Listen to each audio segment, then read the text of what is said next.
Kranenburg is a town and municipality in the district of Cleves in the state of North Rhine-Westphalia, Germany. It is located near the border with the Netherlands, 12 kilometers southeast of Nijmegen and 11 kilometers west of Cleves. Since 1992, Kranenburg has evolved into a commuter town for Nijmegen, driven almost exclusively by lower real estate prices. The village has always focused on the Dutch city of Nijmegen, and the local language was Dutch until far into the 19th century. More recent, the extremely large influx of Dutch financially driven, cross-border migrants has changed the profile of this small rural border town significantly, resulting in social discomfort and unrest with the native German population. Towns and villages in the municipality: Kranenburg, Nutteden, Schottheid, Meer, Frassel, Ziflich, Weiler, Niel, Grewegen. History: Middle Ages. First records show that Kranenburg was founded in the 13th century by the Baron of Cleves. The first castle was built in 1270 and the first church a few years later by Dietrich von Cleves. In 1294, the village raised to the status of town. In 1308 the miraculous cross was found, establishing Kranenburg as a place of pilgrimage. According to legend, a boy went into the forest after church and spit out his communion wafer. After a while he felt guilty and confessed to the pastor. Together they went back into the forest to find the wafer. At the tree where he had spit it out, the cross now stood. In 1370, the county land Kranenburg came into the possession of the von Cleves family line again, after it had been leased to Gerhard.It, Lord of Horn and Weert, Lord of Perways, Lord of Herlaer, and later his son, the Bishop Dietrich. During this time the town got its first fortifications. At the end of the 15th century, a new castle, substantial stone fortifications with 2 gates and an, up to this point, unknown number of towers were erected.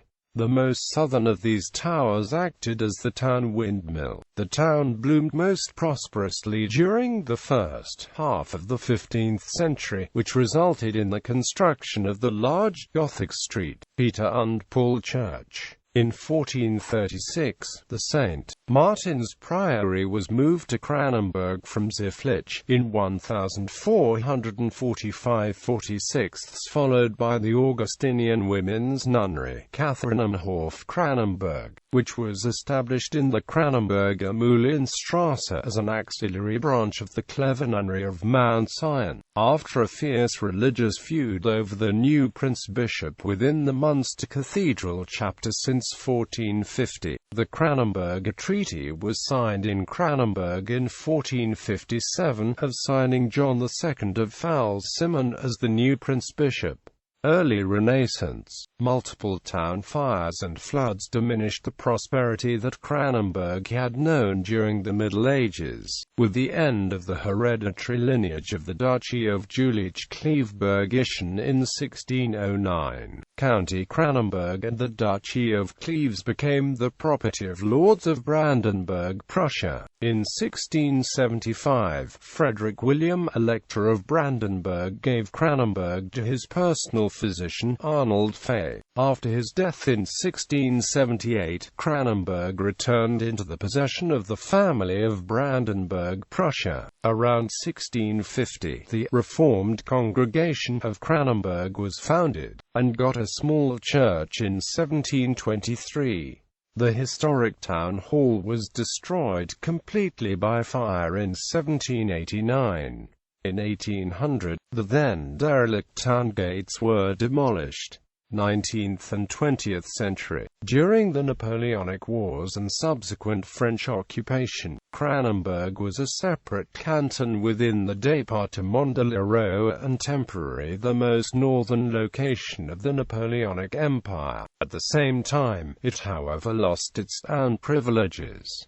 In 1802, the Order of St. Martin and the St. Catherine Convent became secular. After the Vienna Convention, the counties of Kranenburg, Nutteden and Frasselt-Schottheide grounded the community of Kranenburg. Later, in 1936, Nijmegen, that previously belonged to Kessel, was added to the administrative community of Kranenburg. Kranenburg remained a mainly agricultural community until far into the 20th century. Kranenburg during World War II. During the winter of 1944–1945, the town of Kranenburg found itself in the middle of heavy fighting in the nearby Clever Reichswald and the surroundings of the nowadays village of Kranenburg. Operation Veritable, also known as the Battle of the Reichswald, took place, taking place from February 8 till March 11, 1945. Operation Veritable was a part of General Dwight Eisenhower's broad front strategy to occupy the west bank of the Rhine, before attempting any crossing, conquest of the Rogerbaut industrial area, and eventual push towards Berlin. Veritable was originally called Valediction and had been planned originally for execution in early January 1945. One day after the start of Operation Veritable on the 8th, the Germans blew the gates out of the largest Rohr dam, sending water surging down the valley.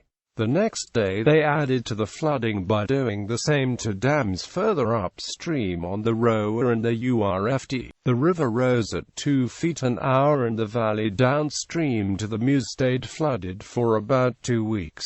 Modern-day Kranenburg. After the Second World War, the counties of Weiler and Ziflich were added to the administrative community Kranenburg. After the first North Rhine-Westphalia Communal Reformation Program of July 1, 1969, the country of Kranenburg existed out of the communities of Kranenburg, Nutteden, Frasselt-Schottheide, Nijmegen, Meer, Niel, Weiler, Ziflich. At present day, the community of Kranenburg is a border town within a Europe without borders. With the introduction of the European Union and subsequent EU internal market without boundaries, many Dutch moved from the Netherlands to Kranenburg in Germany, attracted by economic motives, e.g., low real estate prices, taxes. This resulted in a massive influx increase of more than 200% between 1992 and 2008, growing the total population of the small community dramatically. Currently, approximately 25% of the inhabitants of Kranenburg originate from the Dutch border regions, although German authorities suggest diplomatically to steer this influx by handing out permits selectively. Migration away from the area by its original German citizens, and enclave formation of Dutch-only clusters is already observed. This, according to international publications of the Center for Border Research of the nearby located University of Nijmegen, is mainly caused by the refusal of the Dutch migrants to participate in German society. Based on their observations, the investigators conclude that 100% of the life of these Dutch migrants lies across the border in the Netherlands, although the residence lies in Germany, solely out of financial motives. Hence, for example, Dutch parents selectively send their children to Dutch schools, Dutch physicians and hospitals have visited, Dutch sporting and social organizations are joined, Dutch media are read, watched, and listened to. Many do not speak the German language, and don't make any effort to acquire German language skills. Illustratively, the Dutch are reported to drive back to the Netherlands to buy a jar of peanut butter. In their conclusions, the authors observe that this refusal of the Dutch to participate, and contribute to the new German community contrasts strongly with the current Dutch public opinion, political climate, or indeed legislation. The Dutch political climate, and the apparent support of Dutch Prime Minister Mark Rutte, was recently discussed and condemned by the European Union. Dutch legislation, the integration law for immigrants, to the Netherlands Act obliges migrants entering the Netherlands to integrate into Dutch society. To measure this, migrants are subjected to courses and a final exam, determining the migrant's ability to speak the Dutch language and general knowledge of Dutch society. Failure to pass the exam results in expulsion. Participation in this exam is only required of non-EU nationals. Although public sentiments and opinions vary considerably, as for the whole EEC territory, the German conditions of residence for non-EU nationals are very similar to those in the Netherlands. Notable people from Kranenburg. Born in Kranenburg, Rieke Hartwig, ceramic art. Barbara Adamek, painting art objects. André Lemons, painting. Lived in Kranenburg. Erik de Kuyper, award-winning novelist, filmmaker, semiotician.